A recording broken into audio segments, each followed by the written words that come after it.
All right, so we are going to start this chapter by reviewing some Algebra 1 skills. We're going to start by just multiplying binomials together, and then we're going to look at completing the square to solve an equation. All right, so first just multiplying together. So you guys probably remember this method called FOIL, where FOIL means first, outer, inner, last. It's not my favorite thing to use to try and teach this. I just like you guys to understand that it is just the distributive property. So we're distributing one thing to all the other things in the second set of parentheses. So if you are remembering FOIL, it's first. So you take the first two and you multiply them together. So the first one here and the first one here. So I like to draw my little arc on the top. So 3x times 4x, that's going to be 12x squared. And then I'm going to do the outer ones. Oops. I put an extra O in there. I don't need that O because I already have the big O. So the outer, so that's going to be this one's on the outside. So the first one here times the end one here, which is a -5. So that's going to be a negative 15x. And then the inner for the I. So the two on the inside, so the 6 with the 4x, so those two. So that's going to be plus 24x. And then the last, so the last two in the parentheses, so that one with the -5. So that's going to be minus 30. And then whenever we do this, we're going to see that the two terms that are in the middle will always be able to combine because they are like terms. So here we have negative 15x plus a 12x. And so I can add those two together. So when I do that, this is equal to then, I have 12x squared. Then negative 15x plus 12x is going to be minus 3x and then minus the 30. And there is my answer for multiplying that together. All right, so the next one, we're just going to do the same thing. So I'm just going to do this all just distributing. So I'm going to multiply the 2x times the 2x, and that's going to give me a 4x squared. And I'm just going to multiply the 2x times everything in the second set of parentheses, so then I'll have the 2x times the -5, and so that's minus 10x. And then I'm going to multiply the -5 from the first set of parentheses here, this times the first thing here, so that's minus 10x again. And then -5 times -5, so that's plus 25. And so this one here, again, we can add the two middle terms together. So we go ahead and we add those together, and that is going to give us our answer of negative 4x squared minus 20x plus 25. Perfect. And now the third one here, part C. Well, I can rewrite this so I can do my multiplying easier as 3x plus 7 times a 3x plus 7. So now it just looks like example B. So now I'm going to multiply again. And when we do the multiplying again, we follow our same distributive property. So 3x times 3x is 9x squared. 3x times 7 is 21x. 7 times 3x is another 21x. And 7 times 7 is 49. And we see we have our two like terms here. And look at, they're both 21x's. And actually on the last example too, the two terms that were added together were the same. So that's going to give me 42x plus 49.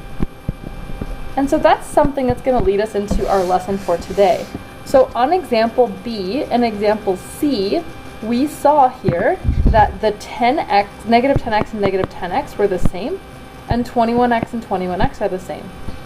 And look at what we're multiplying. The first parenthesis and the second parenthesis are exactly the same. The first parenthesis and the second parenthesis are exactly the same.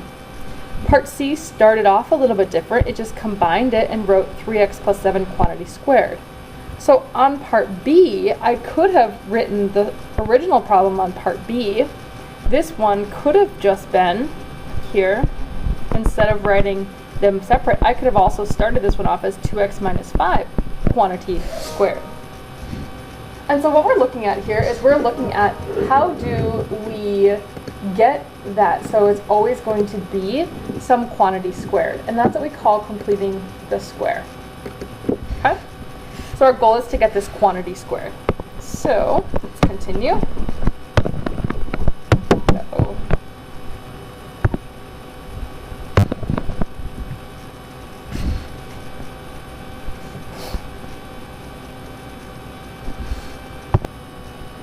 Alright, so we see here inside this box it says a perfect square trinomial is one that can be factored from something like this into, look, it's something in parentheses, quantity squared.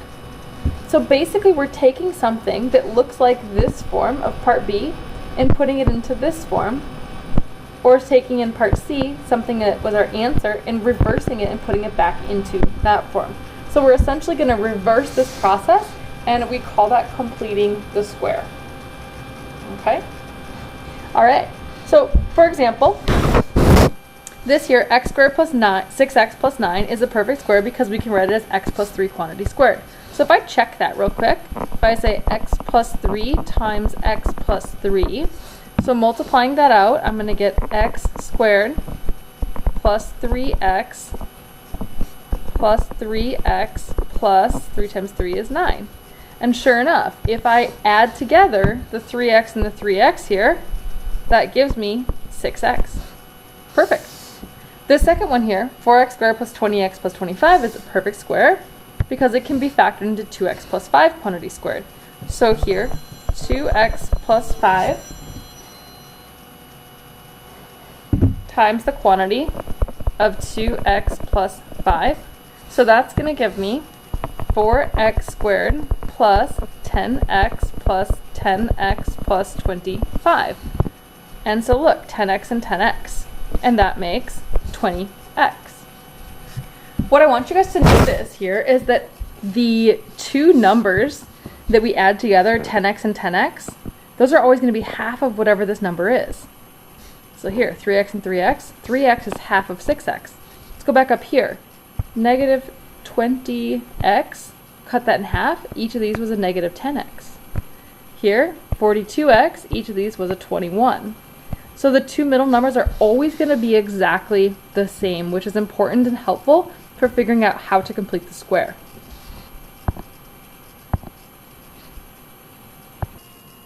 All right, so moving on to question number 2. So it says to fill in the missing numbers to make the following a perfect square trinomial and then factor this. So that's what we just talked about. So basically what we want to do now is we want to take something that's like this, and you can see what we're missing here is that constant number. So what we would be missing from this first example would be the 9, and figure out what would that perfect number be. Well, as I said, this 6x right here, that really gets split into two, into be a 3x and a 3x. So let's take our problem here, and let's take this 2x and split it in half. So half of 2x would be 1x plus 1x. And then we have our x squared, of course, because that has to stay the same. So x squared plus 1x. And now we need to figure out what number should go here. All right, so let's look back at some of our resources. Let's look at where this 9 came from. This 9 comes from multiplying a 3 times a 3. And this 25 here comes from multiplying a 5 times a 5. Alright, so from this 3 and this 3 here, we can see that 9 is 3 squared. So I'm going to hypothesize that whatever this is right here, if this is a 1 and a 1, that this should become 1 squared. So I'm going to do 1 squared here, 1 squared, and that's equal to 1. So if I put in a 1 right here, let's see what this would factor into. So now if I want to factor that, well, I use what I know about factoring, and so I know that I'm going to have here an x and an x in order to get this x squared, right? And then in order to get the 1 squared, that's going to be a 1 here and a 1 here. And when I add those two 1s together, they're each going to give me a 1x and a 1x. So I have an x plus 1 and an x plus 1. And if I just double check that and make sure that it works, well, let's do that. So x times x makes the x squared. X times 1 is 1x. 1 times x is 1x. And then 1 times 1 makes 1 squared, which is 1. Perfect. So inside here, I'm going to place then x plus 1 quantity squared. All right, letter B going across. So same thing, let's break it up. So let's say here first we have our x squared, so that just stays as x squared. And then I break up my 8x into 2 parts. So this 8x, cut it in half. So that's plus 4x plus 4x. And then we see that this last number here is always going to be whatever this 8x is, half of that, and we square it. So if I take half of 8 gives me the 4, and 4 squared is 16. So I'm thinking that that's going to be a 16. So then if I were to factor that, let's see if that would work. So I need an x and an x to make the x squared, and then I have 4 squared, so this would be a 4 and a 4. So let's check it, x plus 4 and x plus 4.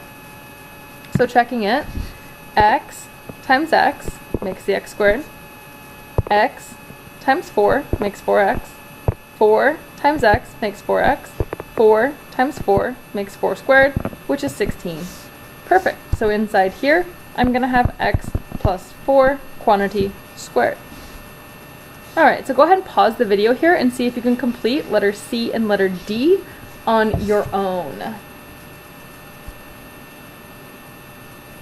Okay, so welcome back to the video. We're going to finish letter C and letter D and check our answers. So again, just cutting these in half. So I start off with my x squared minus 4x, so then I would have minus 2x and minus 2x. And then if I have negative 2 times a negative 2, that's going to give me, so negative 2 quantity squared. I'm thinking that should be a 4. So let's check it. So here I would have an x minus 2 and an x minus 2. So, yep, x squared, negative 2x, plus 4. And inside here, then I have x minus 2 quantity squared. And the last one, letter D. So I have x squared. Oh, what's half of 7?